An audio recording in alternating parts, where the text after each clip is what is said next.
पूरे साल हम शादी करेंगे लेकिन मुहर्रम के महीने में शादी नहीं करेंगे। क्यों? मुहर्रम का महीना मातम का महीना है, मुहर्रम के महीने में शादी कर दी अपने बेटे या बेटी की तो घर में मातम ही मातम रहेगा। जबकि सबसे अच्छा महीना और बाबरकत महीना है वो खैर बरकत के एतबार से देखा जाए रमज़ान का महीना छोड़िए, लेकिन इस्लाम का पहला महीना और सारे अच्छे काम उसी महीने में हुए हैं। ज़मीन आसमान की तख्लीक और ये वो अल्लाह ताला ने मूसा अलैहिस्सलाम को फ़िरौन के जुल्म से नजात भी दी तो मुहर्रम के महीने में ये तमाम चीज़ें हुई। लेकिन आदमी इस महीने के बारे में क्या सोचता? नहीं, मुहर्रम के महीने में हम शादी नहीं करेंगे। ये है बदशगुनी, बदफाल।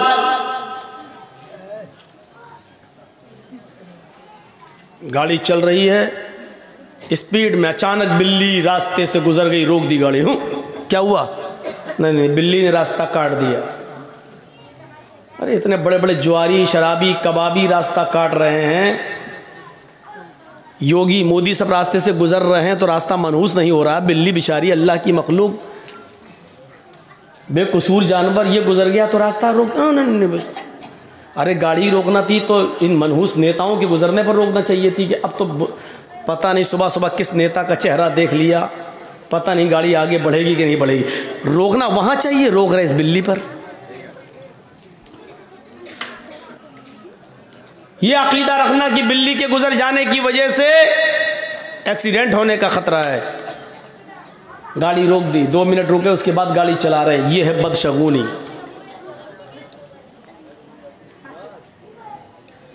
हाजी साहब हज करने जा रहे थे, रास्ते से वापस लौट आए। बीवी ने पूछा क्या हुआ?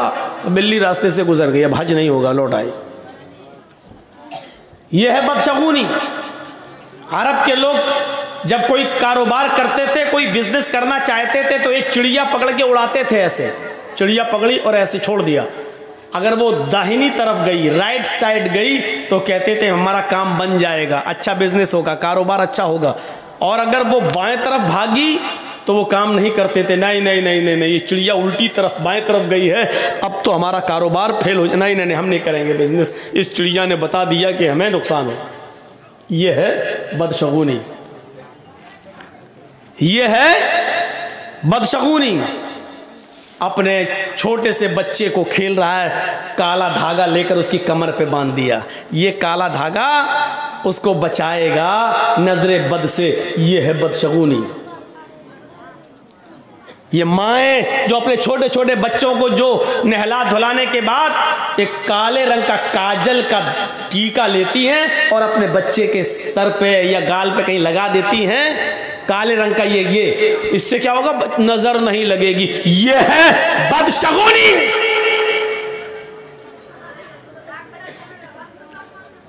माफ कीजिएगा, सिर्फ इतना सा काला टीका लगा देने से तुम ये समझती हो कि मेरे बच्चे पे नजर नहीं लगेगी।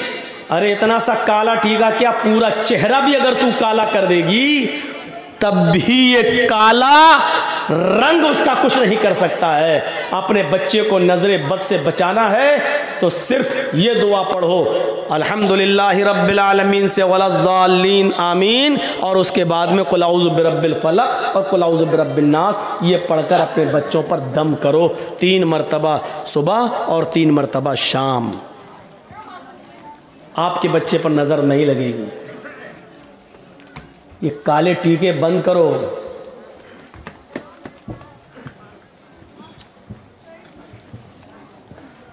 ऐसे लगाओ, टीका लगा दिया।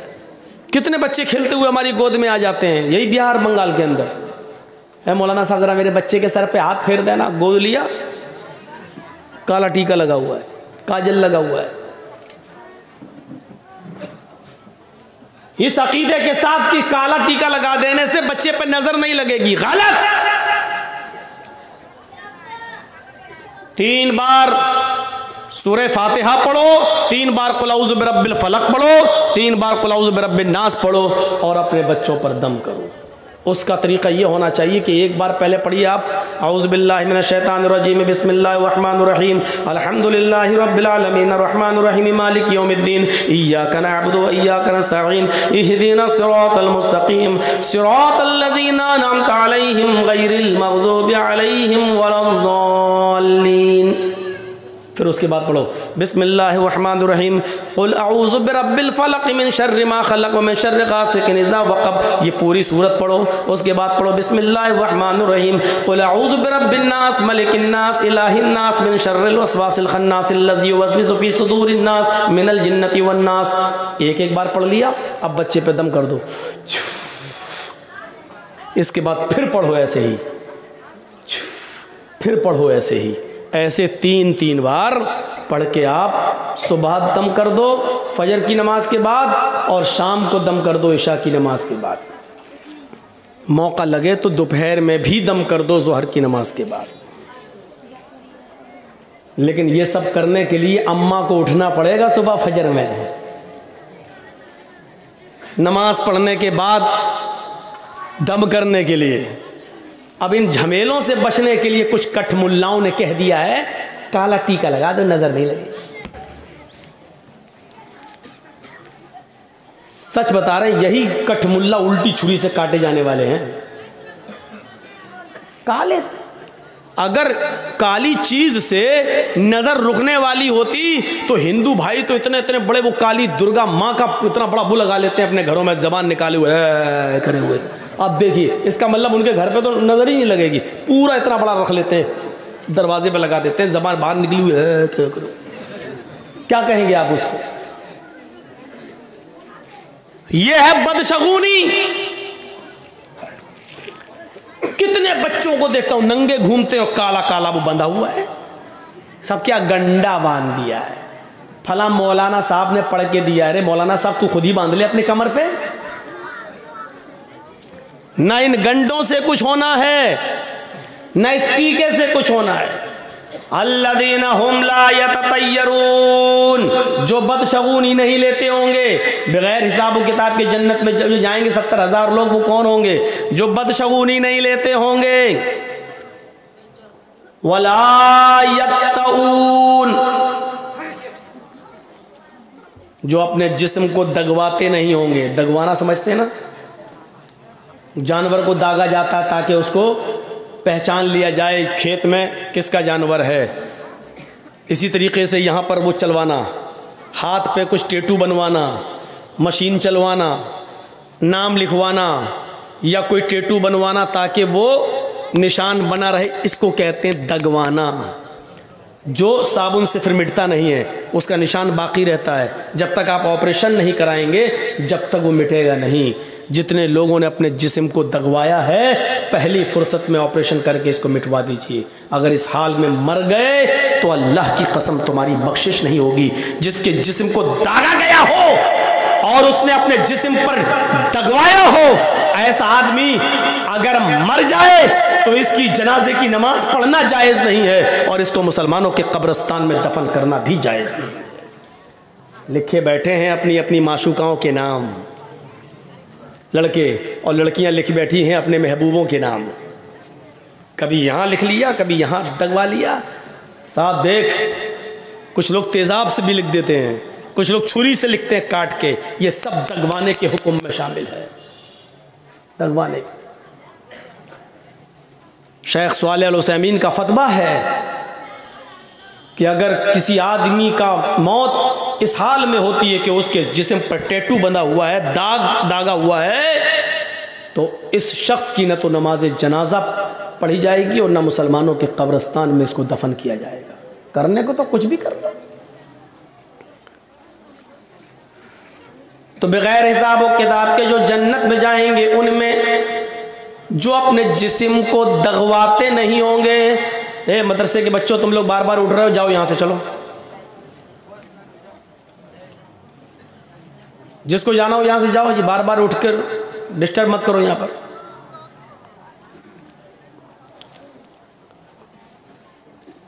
अल्लज़ीना हुम ला यततय्यरून वला यक्तऊन, और जो अपने जिस्म को दगवाते नहीं होंगे। और तीसरी चीज सुन लीजिए, जो बगैर हिसाब व किताब के जो लोग जन्नत में जाएंगे उनमें तीसरी चीज क्या है? सही बुखारी की हदीस, अल्लाह के नबी फरमाते वला यस्तरकून, जो झाड़ फूक नहीं करते हो। बहुत साफ लफ्ज मौजूद है, कोई तशरीह करने की जरूरत नहीं है। जो झाड़ फूक नहीं कराते होंगे। मौलाना साहब बुखार आ गया, फूंक दो मेरे ऊपर। अब मौलाना जर्जी साहब बैठो, बैठ औज़ुबिल्लाह में पढ़ रहे हैं, छू दम कर रहा है। एक बात याद रखिएगा, दम करना जायज़ है। मसला याद रखिएगा, किसी बीमार आदमी पर सूरह फातिहा पढ़ना, मुअव्वज़तैन पढ़कर दम करना, अल्लाहुम्मा शफ़ी अंता शाफ़ी ला शिफ़ा इल्ला शिफ़ाउ का शिफ़ा अल्ला युगादिरु सक़मन, ये दुआ पढ़कर दम करना जायज़ है। आप इसको नाजायज़ नहीं कह सकते। कुरान की आयतें पढ़कर, सही हदीसें पढ़कर, जो आयात शिफ़ा और आयात दुआ है उसको पढ़कर दम करना जायज़ है। लेकिन अगर कोई बीमार आदमी ये भी ना कराए और अल्लाह पर भरोसा करके छोड़ दे कि नहीं उसी ने बीमार किया है वही हमें ठीक करेगा, अगर उसकी मर्जी होगी तो हम क्यों जाएं किसी मुल्ला मौलवी के पास झाड़ फूक कराने। अगर वो अल्लाह पर तवक्कुल करके छोड़ देता है तो ये और ज्यादा बेहतर है। इसी को अल्लाह के नबी ने फरमाया वला यस्तरकून, जो झाड़ फूक नहीं करवाते होंगे। झाड़ फूक की आड़ में असल में बहुत बुरे बुरे काम हो रहे हैं। मर्दों के साथ साथ जवान लड़कियां भी मुल्ला मौलवियों के सामने बैठ जाती हैं कि फूंक दो मेरे ऊपर। हम समझते हैं, हमारा बाप समझता है लड़की का कि चलो कुरान ही तो है, अल्लाह का कलाम है, और फूंकने वाला तो मौलाना है। मौलाना तो फरिश्ता होता है बेचारा, वो इंसान कहाँ होता है, वो तो फरिश्ता होता है। जिस तरीके से पर्दा 10 साल की उम्र की लड़की को, 10 साल से बड़ी लड़की को जिस वक्त 10 साल की हो जाए उसके बाद लड़की को अपना चेहरा भी छिपाना पड़ेगा, अपने हाथ की हथेलियां भी छुपाना पड़ेंगी, उसको पर्दा करना पड़ेगा। और जिन लोगों से पर्दा करना है उनमें मुल्ला मौलवी भी शामिल हैं।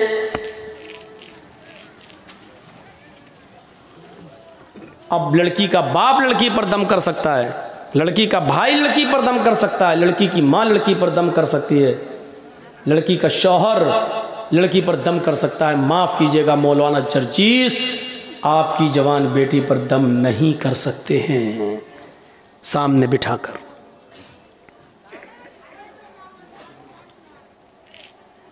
वला यस्तरकून, झाड़ फूक नहीं कराते होंगे।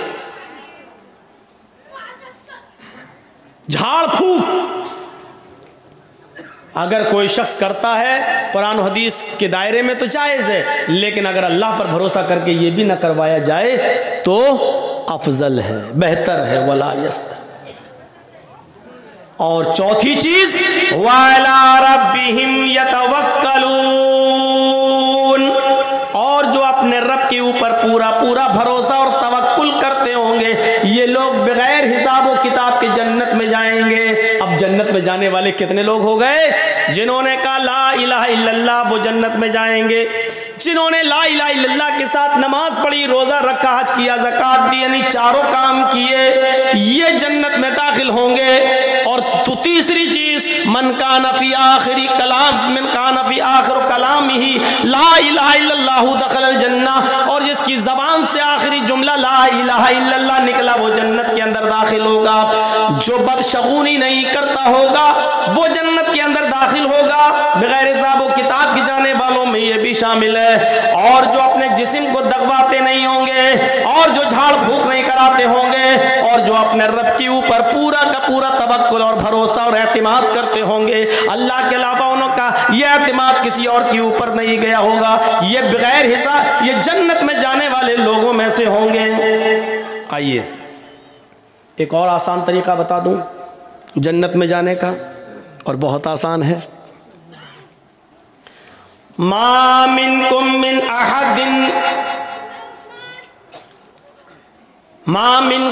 अहदिन यतवज़्ज़उ फयुहसिनुल वुज़ू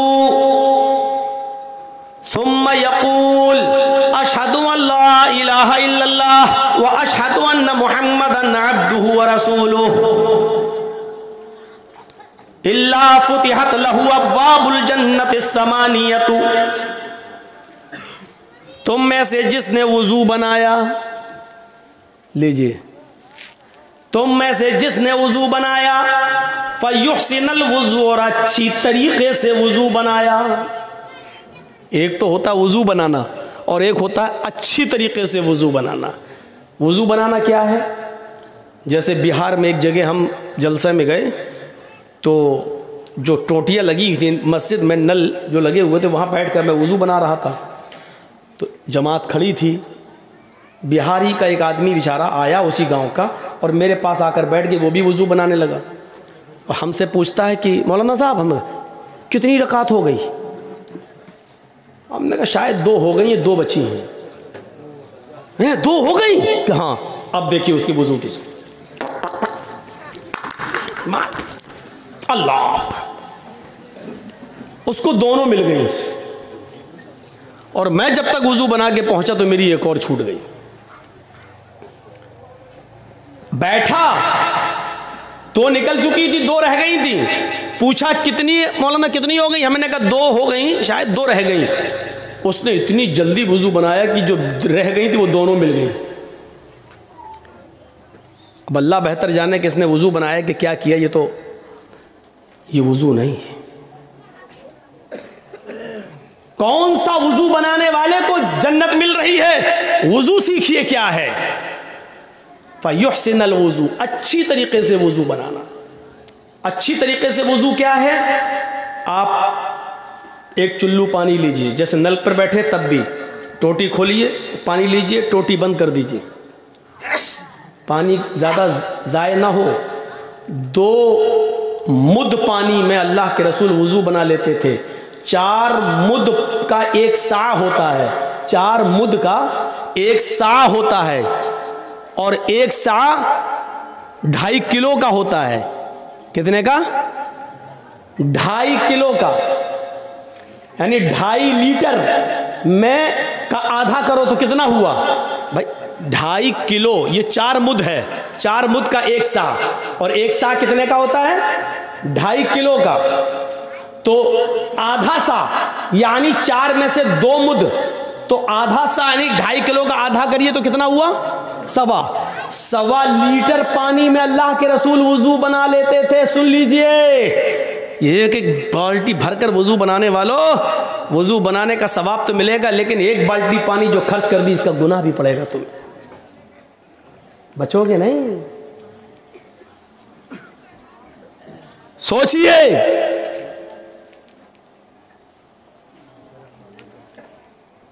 दो सा 2.5 दूनी 5, 5 लीटर की एक कट्टी में अल्लाह के रसूल गुस्ल कर लिया करते थे, पूरा नहा लिया करते थे, और वो भी गुस्ले जनाबत, नापाकी वाला गुस्ल कर लेते थे।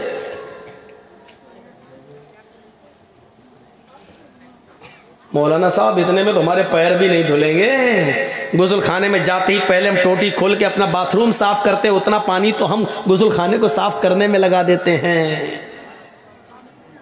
एक एक चीज़ का हिसाब होगा। पानी की कदर उनसे पूछो जिस मुल्कों में पानी बड़ी मुश्किल से मिलता है, उनसे पूछो पानी की कदर, उनसे पूछो। और राजस्थान के इलाके में जहां गर्मी बहुत पड़ती है और रेगिस्तानी इलाका है, उन लोगों से पूछो। पहाड़ी इलाकों पर जहां पानी पहुंचता नहीं है, उनसे पूछो पानी की कदर। तो ये खोला, या लोटा है, पलटा, ये पानी लिया, अब इसको ऐसे मलिए। ये अच्छी तरीके से वुजू बनाना। ये हुआ? अभी नहीं हुआ। अब ये उंगलियां इसमें डालिए ऐसे, ये वाली उंगलियां इधर और ये वाली उंगलियां इधर, ये। फिर दूसरी बार लीजिए, फिर ऐसे कीजिए, फिर ऐसे करिए, फिर तीसरी बार पानी लीजिए, फिर ऐसे कीजिए। ये हुआ। अब आइए, फिर एक चुल्लू पानी लीजिए, आधा पानी मुंह में, आधा, और आधा बचे फिर नाक में चढ़ाइए। जिस हदीस में ये आया 3 बार कुल्ला करो, फिर 3 बार नाक में पानी डालो, बहुत ही मौज़रत के साथ कहता हूँ, यह हदीस ज़ईफ़ है।